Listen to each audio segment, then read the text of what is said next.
Viewers நம்ம இன்னைக்கு இந்த வீடியோவில் எந்த விஷயத்தை பற்றி பேச போகிறோம், யாரை பற்றி பேச போகிறோம் அப்படின்னு சொல்லி கேட்டோம் அப்படின்னா, கிட்டத்தட்ட 2 வருஷமாக வந்துட்டு இஸ்ரேல் இருக்கு இல்லையா, இஸ்ரேல் பாலஸ்தீன மேலே, அதுவும் குறிப்பாக வந்துட்டு பார்த்தோம் அப்படின்னா காசா இருக்கு இல்லையா, காசாவில் தொடர் தாக்குதல் அப்படின்றத நடத்திக்கிட்டு இருக்கு அப்படின்னு சொல்லலாம். ஸோ இன்னும் ஒரு சில நாள்களில் வந்துட்டு பார்த்தோம் அப்படின்னா அந்த போர் அப்படின்றது தொடங்கி கிட்டத்தட்ட 2 வருஷம் அப்படின்றது நிறைவடைய போகுது அப்படின்னு சொல்லி இருந்தாலும் கூட இது வரைக்குமே வந்துட்டு வான்வழி தாக்குதல்கள் அப்படின்றத மட்டுமே பண்ணிக்கிட்டு இருந்த காசா 11ஆம் தேதியிலேருந்து வந்துட்டு தரைவழி தாக்குதல் அப்படின்றதையும் தொடுக்க ஆரம்பிச்சிருக்காங்க அப்படின்னு தான் சொல்லணும். ஸோ தினந்தோறும் வந்துட்டு பார்த்தோம் அப்படின்னா காசால மரண ஓலங்கள், அதை தாண்டி வந்துட்டு பார்த்தோம் அப்படின்னா காயம் பட்டவங்க இருக்காங்க இல்லையா, சரியான மருத்துவ வசதி கூட இல்லாமல் வந்துட்டு பார்த்தோம் அப்படின்னா அந்த காயத்தோடையே வாழ வேண்டிய ஒரு நிலைமை, பெண்கள், அதை தாண்டி வயசானவங்க, குழந்தைங்க அப்படின்னு சொல்லி பாரபட்சம் இல்லாத பாலியல் தொந்தரவுகள் அப்படின்னு சொல்லிட்டு ஒவ்வொரு நாளுமே வந்துட்டு பார்த்தோம்னா செத்து பொழைச்சிக்கிட்டு இருக்காங்க அப்படின்னு தான் சொல்லணும். ஸோ இதனால வந்துட்டு பார்த்தோம் அப்படின்னா பல நாடுகளுமே பாலஸ்தீனின் மேலான இந்த போர் அப்படின்றத நிறுத்துங்கன்னு சொல்லிட்டு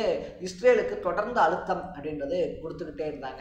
பட் 2 நாளைக்கு முன்னாடி வந்துட்டு பார்த்தோம் அப்படின்னா இஸ்ரேலுடைய அதிபராக இருக்கக்கூடிய நெதன்யாகு இருக்கார் இல்லையா, பாலஸ்தீனம் அப்படின்னு சொல்லி ஒரு நாடே இருக்காது அப்படின்னு சொல்லி ஒரு ஸ்டேட்மெண்ட் கொடுத்திருந்தாரு. அது மட்டும் இல்லாமல் அவருடைய செயல்பாடுகளும் வந்துட்டு பார்த்தோம் அப்படின்னா அவருடைய ஸ்டேட்மெண்ட் இருக்கு இல்லையா, அதை மெய்ப்படுத்துகிற விதத்தில், அதை உண்மையாக வந்துட்டு செயல்படுத்தக்கூடிய விதத்தில் வந்துட்டு இதுவரைக்கும் இல்லாத அளவுக்கு காட்டி முன்னாடித்தனமான தாக்குதல் அப்படின்றத காசா மேலே தொடுத்துக்கிட்டு இருக்காரு அப்படின்னு சொல்லலாம்.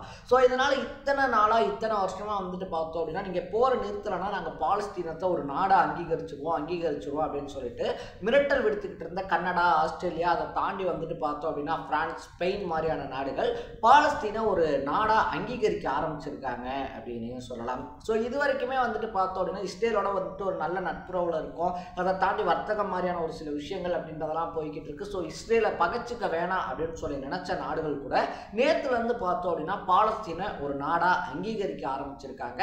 இதனால வந்துட்டு பார்த்தோம் அப்படின்னா சர்வதேச அளவில் இஸ்ரேல் இருக்கு இல்லையா, இஸ்ரேல் மீதான அரசியல் அழுத்தம் அப்படின்றது அதிகப்படுத்தப்பட்டிருக்கு அப்படின்னே சொல்லலாம். ஸோ எந்தெந்த நாடுகள் பாலஸ்தீனை நாடாக அங்கீகரிக்க ஆரம்பிச்சிருக்காங்க, அதை தாண்டி இதனால் பாலஸ்தீனத்துக்கு என்ன லாபம், இஸ்ரேலுக்கு என்ன நட்டம் அப்படின்ற மாதிரி பல விஷயங்களை தான் நம்ம இந்த வீடியோவில் பேச போகிறோம். அதை தாண்டி காசா போர் அப்படின்றது இப்போதைக்கு நிறுத்தப்படுறதுக்கான சாத்தியம் இருக்கா இல்லையா அப்படின்னு சொல்லியும் விரிவாக விவாதிக்க இருக்கோம். அதுக்கு முன்னாடி நம்ம சேனலுக்கு நீங்கள் புதுசாக வந்திருந்தீங்க அப்படின்னா இதே மாதிரி அப்பப்போ அப்டேட்டாக போயிட்டு இருக்க விஷயங்கள், அது கரண்ட் அஃபேர்ஸாக இருந்தாலும் சரி, பாலிடிக்ஸாக இருந்தாலும் சரி, ஸ்போர்ட்ஸாக இருந்தாலும் சரி, அப்பப்போ அப்டேட்டாக போயிட்டு இருக்க விஷயங்கள் இருக்கு இல்லையா, அதை நீங்கள் தொடர்ந்து தெரிஞ்சுக்கணும் அப்படின்னு ஆசைப்பட்டீங்கன்னா மறக்காம சேனலை ஃபாலோ பண்ணி சப்ஸ்கிரைப் பண்ணிக்கோங்க. ஸோ ஃபர்ஸ்ட் ஆஃப் ஆல் வந்துட்டு பார்த்தோம் அப்படின்னா இந்த காசா போர் அப்படின்றது 2023 அக்டோபரில் தான் ஸ்டார்ட் பண்ணப்படுது. அதுக்கு முன்னாடி வரைக்குமே வந்துட்டு பார்த்தோம் அப்படின்னா இஸ்ரேல் இருக்கு இல்லையா, காசா பகுதி மேலே கொஞ்சம் அழுத்தம் அப்படின்றத கொடுத்துருந்தாலும் இவ்வளோ பெரிய தாக்குதல் அப்படின்றத பண்ணது கிடையாது. ஹமாஸ் அமைப்பு திடுதிப்புன்னு பார்த்தோம் அப்படின்னா அந்த 2023 இஸ்ரேலுக்குள்ள புந்து தாக்குதல் அப்படின்றத பண்றாங்க.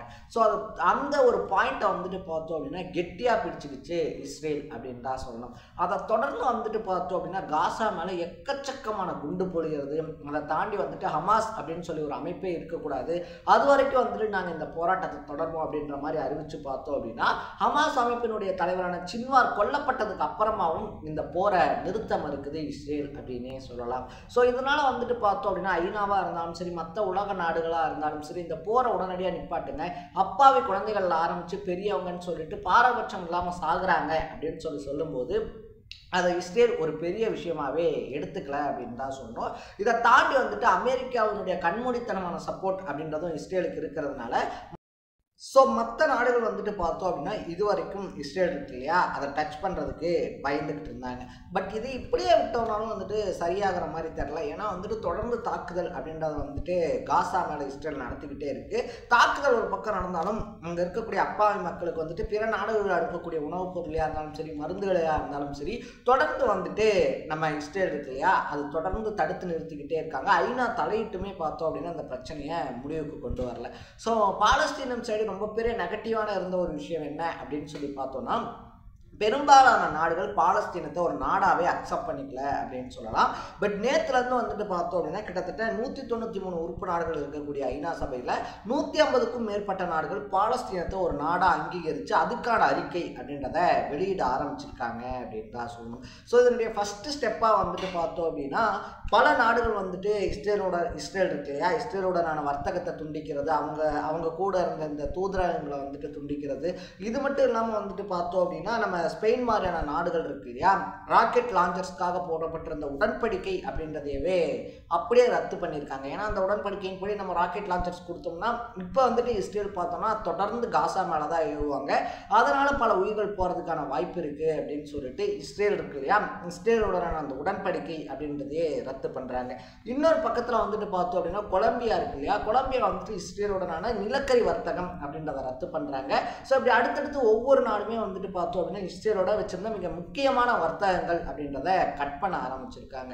ஸோ இது வந்துட்டு பார்த்தோம் அப்படின்னா இப்போ இஸ்ரேல் தனிமைப்படுத்தப்பட்டு மற்ற நாடுகளுடைய அச்சுறுத்தலுக்கு உள்ளாயிருக்கு இஸ்ரேல் அப்படின்னு தான் சொல்லணும். ஸோ இஸ்ரேலுடைய அதிபராக இருக்கக்கூடிய நெதன்யாகு சொல்கிற விஷயம் என்னவா இருக்குன்னு பார்த்தோம்னா, நீங்கள்லாம் வந்துட்டு ஒரு தீவிரவாத நாடை சப்போர்ட் பண்ணுறீங்க, நான் தீவிரவாதமே இல்லாத ஒரு நாட்டை கட்டமைக்கணும் அப்படின்னு சொல்லிட்டு போராடிக்கிட்டு இருக்கேன், நீங்கள் ஒரு தீவிரவாத நாடு இருக்கு இல்லையா அதுக்கு போயிட்டு உங்களுடைய ஆதரவுன்றதை கொடுக்குறீங்க, இது ரொம்ப அபத்தமானது அப்படின்னு சொல்லிட்டு சொல்ல ஆரம்பிச்சிருக்காரு.